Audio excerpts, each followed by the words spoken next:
आइए तो हम आज का टॉपिक करते हैं।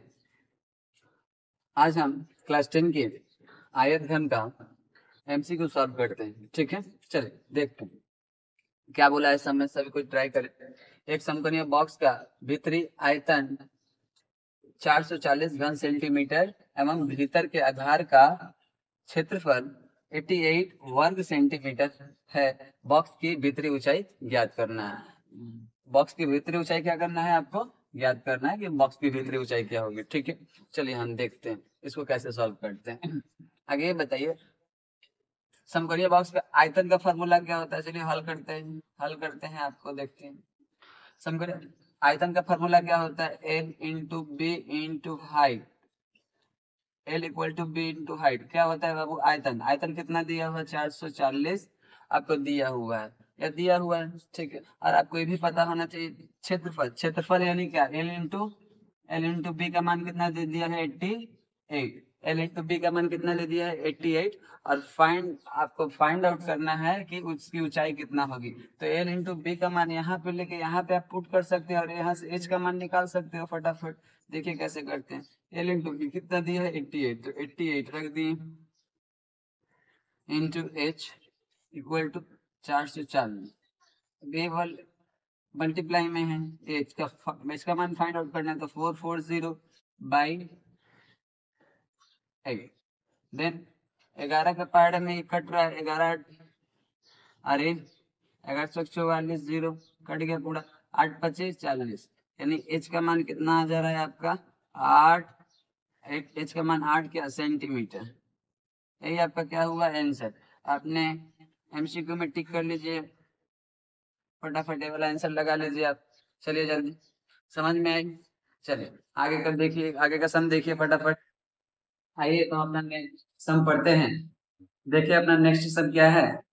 चलिए हम अपना नेक्स्ट सम देखते हैं। पढ़िए थोड़ा सा क्या लिखा है।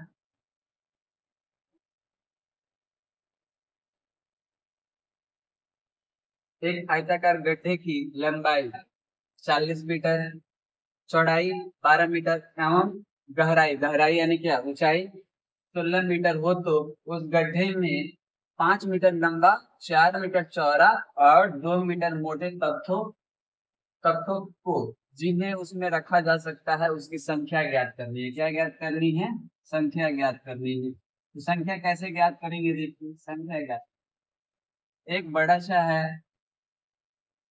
आयत घन है, एक बड़ा सा आयत घन है। उसमें छोटे छोटे छोटे कितने आयत घन रखे जा सकते हैं? छोटे छोटे कितने आयत घन रखे जा सकते हैं? तो क्या करेंगे, बड़े वाले का आयतन निकाल कर छोटे वाले आयतन को क्या कर देंगे? उसे डिवाइड कर देंगे तो हमारा आंसर आ जाएगी। यस या नो? तो चलिए हम बनाते हैं, हल करते हैं इसे। चलिए गड्ढे का आयतन निकालते हैं।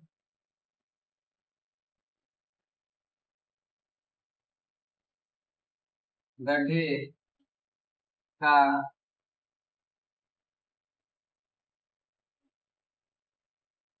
गड्ढे का आयतन क्या होगा? लंबाई को तो चौड़ाई गुना ऊंचाई। लंबाई कितना दिया है? 40। ऊंचाई कितना दिया हुआ है? 12। और जब ऊंचाई लंबाई दिया, चौड़ाई दिया और ऊंचाई कितना दिया है? 16। घन, घन क्या? मीटर, घन मीटर। आयतन की इकाई क्या होती है? घन मीटर। ये आपको क्या दे दिया? एक गड्ढे का आयतन निकल गया। आप किसका आयतन निकालेंगे? गड्ढे का आयतन निकल गया। आप किसका आयतन निकालेंगे? आप तख्तों का आयतन निकालेंगे। जो तख्ता कितना जगह घेर रहा है। आयतन मतलब क्या? जगह घेरना। तख्ता कितना है? तख्तों का आयतन।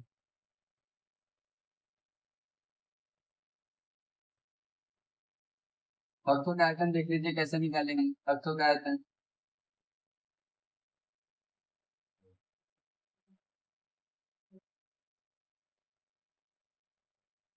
तख्तों का आयतन क्या हो जाएगा? अब तख्ता का लंबाई चौड़ाई और ऊंचाई को गुना कर दीजिए। तख्ता की लंबाई कितनी है?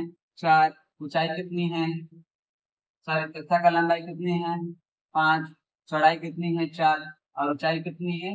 2 मीटर। यानी मोटा है, यानी उसकी क्या ऊंचाई है। ठीक है, आप इसका भी क्या लिखेंगे? घन मीटर। अब क्या पूछा है कि उसमें कितने सारे तख्ते रखे जा सकते हैं। तो बड़े वाले में से छोटे वाले को क्या कर देंगे? डिवाइड कर देंगे तो हमारे तख्ता की संख्या निकल जाएगी। उसमें कितने हम तख्ता रख पाएंगे। ओके, तो निकले तख्तों की संख्या कैसे निकालेंगे? अब तो की संख्या। तत्वों की संख्या कैसे निकालेंगे? तत्वों की संख्या 40 × 12 × 6 डिवाइडेड 5 × 4 × 2। इसको मल्टीप्लाई नहीं करेंगे, छोड़ देंगे। और यहाँ पे घन मीटर, यहाँ पे घन मीटर, घन मीटर घन मीटर क्या हो जाएगा? कट जाएंगे। तो मेरा संख्या में कोई इकाई नहीं होती, संख्या में कोई इकाई नहीं होती, तो संख्या में कोई इकाई नहीं लिखिएगा। ओके, अब देखिए 4 चौके 16, 4 बार में, फिर 1 घटा 2 बार में, फिर 5 5 40। ठीक, अब कितना हुआ? इसको मल्टीप्लाई कीजिए, मल्टीप्लाई कीजिए। 8 दूना 12 दूना 24, 24 में 8 से मल्टीप्लाई कीजिएगा तो कितना? 8 चौके 32 के 2, और 8 दूना 16, 16 16 3 19। इसको गुणा कीजिएगा तो वहां आए 192। 192 इसमें कितना, उसमें तालियों की संख्या, उसमें तत्वों की संख्या कितनी हो जाएगी? 192। This is your correct answer. Please right now, please जल्दी।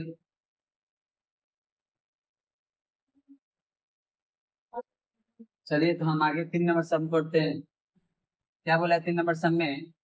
सबसे पहले पार्श्व तल और समग्र तल का डिफरेंस समझिए।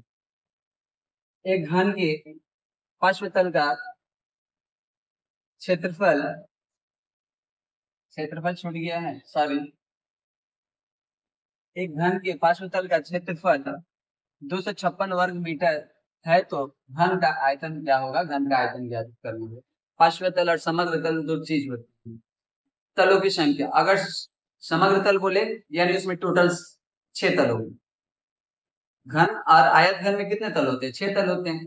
तो तलों की संख्या टोटल, समग्र तल मतलब क्या? टोटल तल। ठीक है, पार्श्व तल या वक्र तल, दोनों में थोड़ा सा डिफरेंस। पार्श्व तल और वक्र तल दोनों एक ही होता है। पार्श्व तल मतलब होता है कोई भी एक तल, उसमें क्या होना? कोई भी तल गायब होना। वो एक तल हो, 2 तल हो, कितना भी तल, मतलब आधा अधूरा रहेगा। और इसमें आपको दे दिया है कि उसमें पार्श्व तल यानी पार्श्व तल की संख्या कितनी है? कितनी है? 4 गो तल, यानी उस घर में कितने तलों की संख्या कितनी है? 4। अब एक बात बताइए, एक घन के पार्श्व तलों का क्षेत्रफल कितना दे दिया है?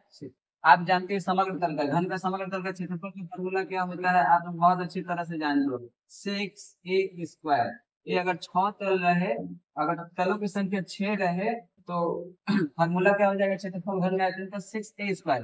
अगर तलों की संख्या 4 रहे तो क्या हो जाएगा? 4a²। हाँ, अगर 6 रहे तो c², और 4 रहे तो 4a²। तो घनों के सब में आपको पार्श्व तल की संख्या दे दिया है कितना? तो फॉर्मूला इसके बराबर आपको क्या दे दिया है? 256। अब बोला क्या निकालने को? आयतन निकालने को बोला। देखिए इसका हम लोग कैसे करते हैं, हम करते हैं, सॉल्व करते हैं। देखिए ध्यान दीजिए। मान लीजिए, माना एक भुजा की लंबाई, घन की एक भुजा की लंबाई, घन की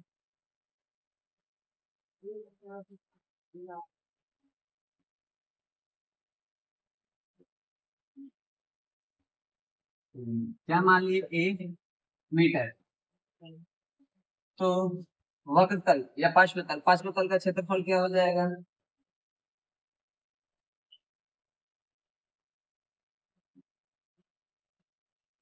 पार्श्व तल का क्षेत्रफल क्या हो जाएगा? पार्श्व तल मतलब क्या? अगर 6 रहे तो 6a², 4 रहे तो 4a²। तो क्या करेंगे? 4a² वर्ग मीटर। एक हमने यहाँ पे निकाला और एक आपको बुक में दिया, दोनों को क्या कर देंगे? एटीपी कर दीजिएगा। अब बताइए, 4a² इक्वल टू क्या? 256। ठीक है, a² इक्वल टू कितना होगा? 256/4/6, 256/4। अब इसको क्या करेंगे? हम यहाँ पे आते हैं, a², इसको कैंसिल आउट कर दीजिए। 4 चौके 4 × 5 = 20, 4 छक्के 24, 4 छक्के 24, 4 चौके 16, कितना हो रहा है? 64। एक को उधर ले जाइए, कितना हो जाएगा? 64। 64 किसका रूट होता है? 8। यानी एक भुजा की लंबाई कितना हो गई 8। तो आपको क्या निकालने को बोला है कि घन का आयतन। तो आयतन क्या हो जाएगा, आयतन क्या हो जाएगा, आयतन का फॉर्मूला क्या होता है, ए का क्यूब, ए का क्यूब घन इकाई, घन इकाई, ठीक है। ए का क्यूब यानी कि 8 का क्यूब, 8 का क्यूब कितना होता है फटफट बताइए, मीटर का, मीटर क्यूब लिख दे रहे हैं हम। 8 का क्यूब कितना होता है 512, कितना 512। तो आंसर कितना हो जाएगा 512 मीटर क्यूब। यही आपका क्या हो गया आंसर। ठीक, फटाफट इस सम को कीजिए। और कुछ नहीं समझ में आ रहा है तो आप हमें कमेंट सेक्शन में बता सकते हैं, ठीक है। फटाफट इसे कीजिए।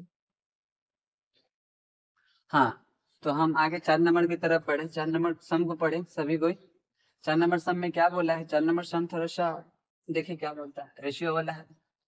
दो घनों का आयतन का अनुपात, दो ठो घन है बाबू, दो ठो घन है, एक दोनों घन का आयतन का अनुपात, यानी एक जगह वन, एक ठो जो घन है वो वन जगह घेर रहा है और एक वो है वो 27,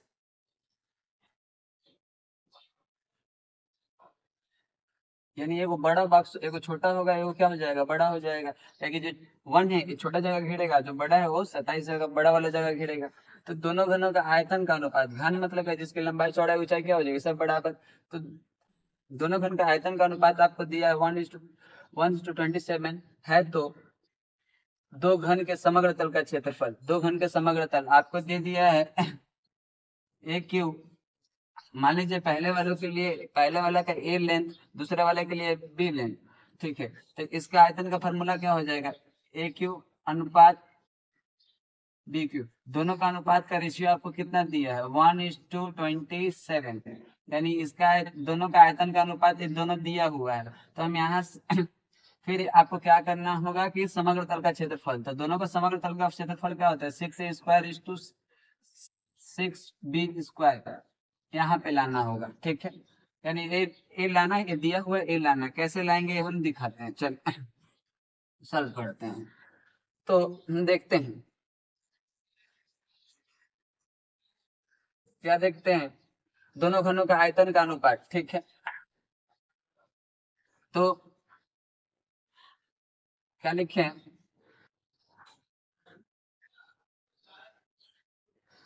माना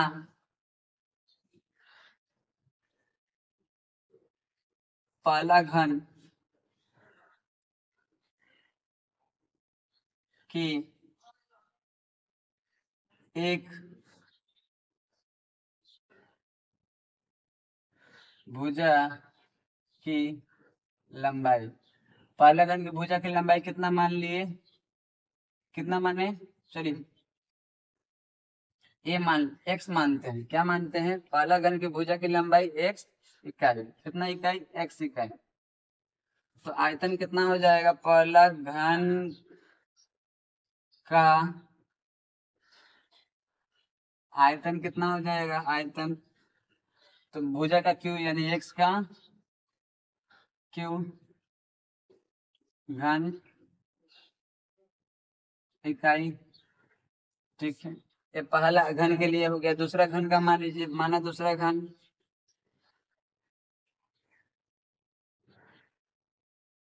दूसरा घन की एक भुजा की लंबाई कितना मान लेंगे, एक्स, एक जन को एक्स माने तो दूसरे को वाई मान लीजिए, वाई इकाई, कौन सी इकाई, वाई इकाई। देन दूसरा घन का आयतन, आयतन दूसरे घन का आयतन क्या हो जाएगा, वाई का क्यूब घन इकाई। आपको क्या दिया है कि पहला घन का आयतन और दूसरे घन का आयतन का अनुपात, यानी एटीपी देखिए दोनों का अनुपात, एटीपी क्या दिया है आपको, X cube is to Y cube equal to 1:27। पहले घन का आयतन इतना, दूसरे घन का आयतन, दोनों का अनुपात इतना दिया हुआ है। यहाँ से हम किसका वैल्यू फाइंड आउट करेंगे, यहाँ से हम लोग किसका वैल्यू फाइंड आउट करेंगे, देखिए आप क्या कीजिए इसको इसको यहाँ पे लाइए, हम X by X cube by Y cube लिख सकते हैं, इसको 1/27 लिख सकते हैं, यस लिख सकते हैं। अब दो इस क्यू को उधर भेज दें तो किस में चेंज हो जाएंगे, क्यू रूट में। किस में चेंज हो जाएंगे, क्यू रूट में। तो X by Y equal to cube root हो जाएंगे, यहाँ पे क्यू, तो 1/27। अब देखिए आपको एक्स और वाई, यानी एक्स और वाई वैसे ही लिख दीजिए, ठीक है। ए वन का क्यू है 27 किसका क्यू है, 3 का, तो 3 क्यू रूट हटा दिए। अब बताइए, थोड़ा आगे बढ़े, आगे हम सम को रफ करते हैं, थोड़ा देखिए ऊपर में, चलिए देखिए थोड़ा सा हम क्या बोले यहाँ पे। अब आपको क्या निकालने को बोला है सवाल में, समग्र तल का क्षेत्रफल। तो समग्र तल का क्षेत्रफल का दोनों घन के समग्र तल का क्षेत्रफल का अनुपात पूछा है, तो दोनों घन के समग्र तल का क्षेत्रफल का अनुपात, बोलिए भैया क्या है, स्कैनर एक में लगा दो। चलिए आगे देखते हैं, थोड़ा सा टाइम वेस्ट हो गया, चलिए आगे देखते हैं। तो दोनों घन के समग्र तल का क्षेत्रफल का अब क्या होता है, क्षेत्रफल का फॉर्मूला क्या हो जाएगा, दोनों घन का क्षेत्रफल का अनुपात। तो पहले के लिए 6x², दूसरे का 6y², ठीक है। तो आपको क्या मिल गया, आपको मिला क्या, देखने को क्या मिला, 6x का मान कितना मिला, 1 यहाँ पे पुट कीजिए, 1 का स्क्वायर इज टू 6y का स्क्वायर, y कितना है 3, यानी 3 का स्क्वायर। ये देखिए अनुपात में है तो 6 और 6 क्या हो जाएगा, कट जाएगा, a का स्क्वायर 1 और 3 का स्क्वायर कितना होगा 9। This is your correct answer, please note down, जल्दी जल्दी नोट डाउन कीजिए इसे। चलिए हम 5 नंबर सम को पढ़ते हैं। एक घन के समग्र तल का क्षेत्रफल, समग्र तल का क्षेत्रफल को किससे डिनोट किया, ए से, यानी घन का समग्र तल का क्षेत्रफल कितना दिया वो हल कर देखते हैं, हल भी करेंगे समझेंगे। घन के समग्र तल का क्षेत्रफल को किससे डिनोट किया है, एस से। घन का समग्र एवं कर्ण की विकर्ण की लंबाई को डी से डिनोट किया, किससे, डी होने से एस और डी में क्या संबंध है। सबसे पहले ये बताओ कि समग्र तल का क्षेत्रफल का फॉर्मूला क्या होता है, समग्र तल का क्षेत्रफल, घन के समग्र तल का क्षेत्रफल का फॉर्मूला क्या आता है, 6a² इक्वल टू विकर्ण का लंबाई क्या होता है, a√3, एक भुजा की लंबाई। चलिए सबसे पहले इसको क्या करते हैं, दोनों अलग अलग, सबसे पहले क्या करते हैं कि इसमें से a का वैल्यू फाइंड करते हैं, a का, इसमें भी a का वैल्यू फाइंड करते हैं। तो a इक्वल टू क्या हो जाएगा, 6 equal to a square, square इधर पलट दीजिए तो क्या हो जाएगा आपका, root over s/6 equal to a हो जाएगी। देन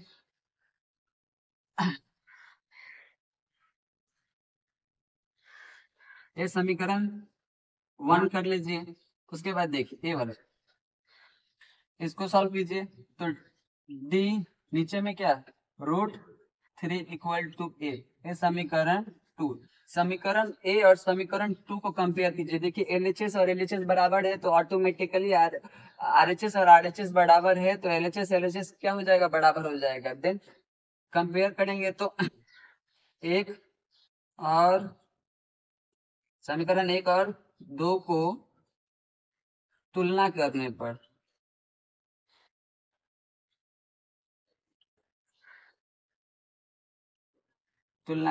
देखते हैं 1 और 2 को तुलना करने पर हमें क्या मिलता है, क्या मिलती है, s/6 √s/6 इक्वल टू क्या हो जाएगा, d√3 हो गई।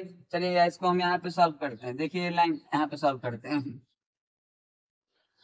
ये रूट है उधर जाएगा तो स्क्वायर में, तो s/6 इक्वल टू ऊपर स्क्वायर तो d, सॉरी इधर जाएगा, इधर रूट है तो उधर जाएगा तो स्क्वायर, यानी d का स्क्वायर बाई √2 का 3 का होल स्क्वायर, s/6 ऊपर में डी स्क्वायर, और किसी का भी स्क्वायर नीचे में हो तो क्या हो जाएगा 3, रूट का स्क्वायर होगा तो 3। बताइए, इसको सॉल्व करें, इसको सॉल्व करते हैं, थोड़ा जल्दी ऊपर का रफ कर लेते हैं, थोड़ा सा बनाते हैं ऊपर में। देखिए ऊपर में सॉल्व करते हैं, आया S equal to D by 3, ये आया है S by 6 equal to D square by 3, ए 6 एक कट गया 2 टाइम्स, यानी आपका answer S by 2 equal to D square. This is your the relation between S and D. चलिए फटाक देकर इसे कीजिए। चलिए आगे क्वेश्चन को करते हैं हम। चलिए आगे का सम पढ़ते हैं, देखते हैं। किसी घन की प्रत्येक भुजा की लंबाई, ट्रू फॉल्स करते हैं, एमसीक्यू मेरा खत्म हो गया, ट्रू फॉल्स करते हैं। किसी घन की प्रत्येक भुजा की लंबाई यदि 2 गुनी कर दी जाए तो घन का आयतन प्रथम घन के आयतन का 4 गुना हो जाएगा। चलिए देखते हैं ये ट्रू होगा या फॉल्स। ठीक है, सबसे पहले हम देखते हैं, नॉर्मली इसको ट्रू फॉल्स करना है तो ऐसे कर लेंगे। मान लीजिए पहले घन का आयतन होगा x, लेट x, अगर आयतन हो, अगर पहले घन की भुजा की लंबाई मान लीजिए, भुजा की लंबाई पहले भुजा हो रही है x, तो आयतन कितना हो जाएगा, आयतन कितना हो जाएगा आपका, आयतन कितना हो जाएगा x का क्यूब, x का क्यूब।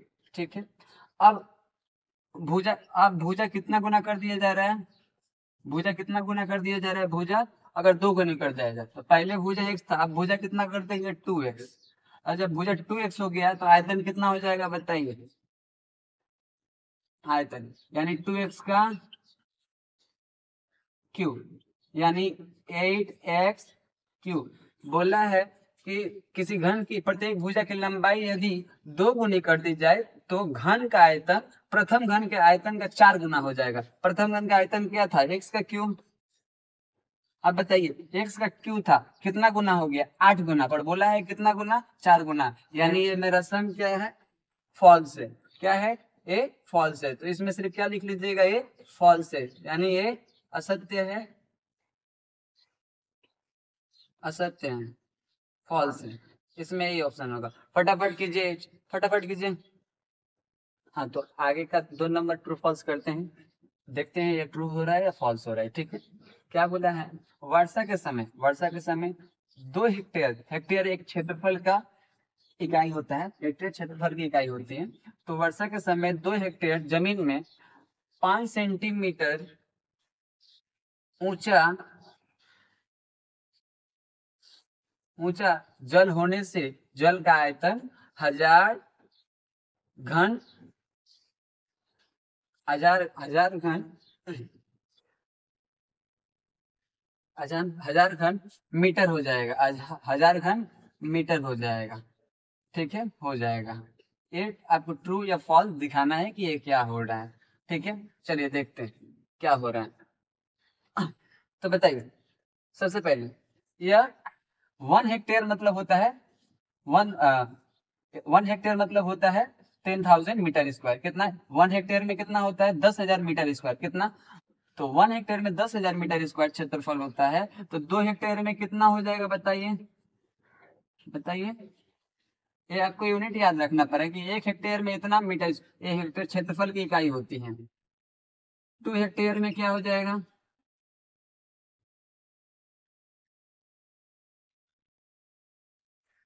1 हेक्टेयर में 10,000, तो 2 हेक्टेयर में कितना हो जाएगा 2 इंटू 10,000।